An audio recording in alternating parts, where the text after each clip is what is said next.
When Tolkien came back from the Somme, he immediately sat down and started writing in prose the first great tales of his mythology, the Book of Lost Tales, as he called it at the time.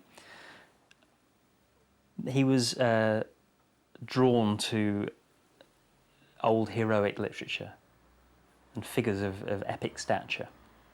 And I think that this actually put up a barrier between his stories and his lived experience, a barrier that damaged the art. The turning point came when he invented Bilbo Baggins, the Hobbit, because there he had a character who was, in all essentials, a middle-class, fairly ordinary Englishman of an era rather like the turn of the 19th to the 20th century. And with the invention of the Hobbits, Tolkien was able to draw his own experience of war in general, but of course his own very specific war, into his depiction of a world at war in The Lord of the Rings. And I think that the Great War therefore emerges, seeps into The Lord of the Rings, consciously or subconsciously, again and again and again. Characters in The Lord of the Rings move through a series of repeated stages. There's the Long March, the period of rest, the encounter with danger. And these actually echo the enforced stages of a soldier's experience. Route marches were almost daily occurrences, unless you were encamped somewhere or you were actually in the trenches. But Tolkien's journeys also show the characters under extreme stress and demonstrate the effects of that stress. First of all, by taking characters into the borderlands of dream through sheer exhaustion. This was a very common First World War experience, and I think C.S. Lewis talks about marching until you're actually asleep while marching. Tolkien described the universal weariness of the war. In the long run, the journey reduces Tolkien's heroic hobbits almost to the level of beasts. So when Frodo, Sam and Gollum are travelling through the Dead Marshes, they end up literally crawling on their hands and knees, covered in slime. And Sam comments that they will soon be three precious Gollums in a row. And this seems to me to relate to Tolkien's experience of the trenches, which he characterised in two words: bestial horror. The big difference between the Somme and the Dead Marshes is that obviously on the Somme the violence was present. In the Dead Marshes it took place in the remote past. Yet as the hobbits travel through it, it seems that the Dead Marshes want to trap them there.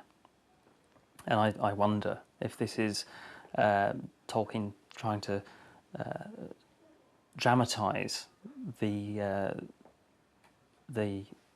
power of the traumatic memory of the First World War on those who experienced it and wanted to move on in life.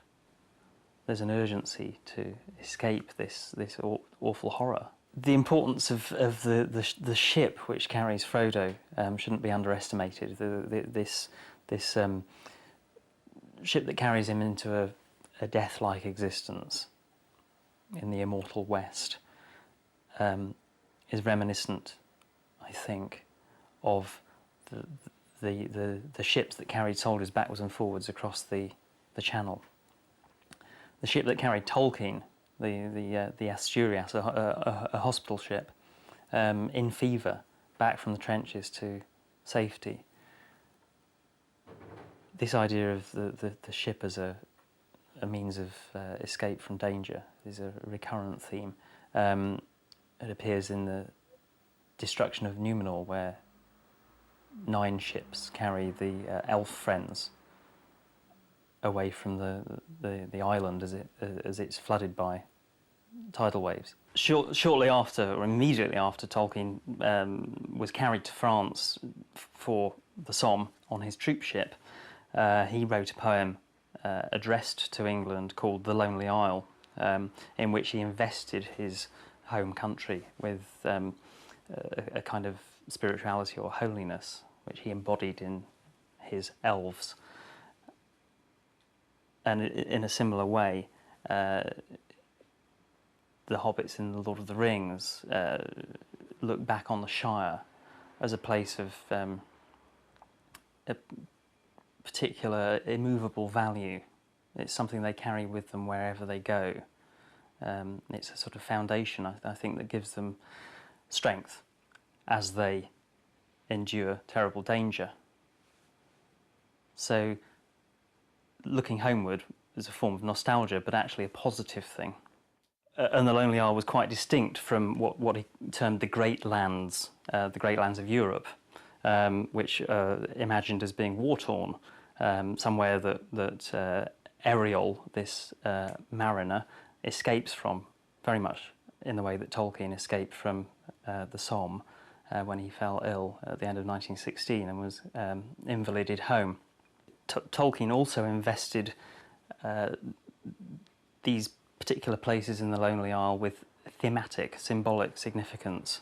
So in one early poem, The Wanderer's Allegiance, he writes about Warwick as a place of dreams, a place lost in a sort of sleepy, nostalgic past, but about Oxford as a place of memory and vigilance, and a place which was at that very point losing many of its young men to the war.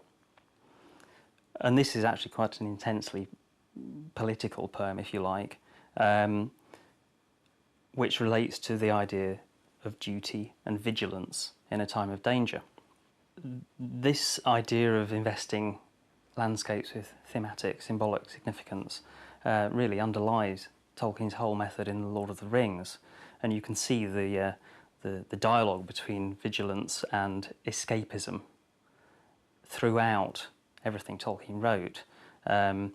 Minas Tirith in Lord of the Rings is very much like Oxford in that it's a repository of old records, old lore, and yet it also has hints of Warwick in that at times its watchfulness can sleep, and that's when evil starts to rear its head once more.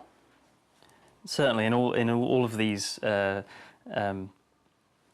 story elements in Mordor and in the Dead Marshes, and also I think in the Barrow Downs, Tolkien was trying to dramatise something deeply felt and turn it into a myth of sorts, both to express what he had experienced, but also to transform it, to control it, to reassume power over it. It may seem strange to make a claim for The Lord of the Rings being Tolkien's great war novel.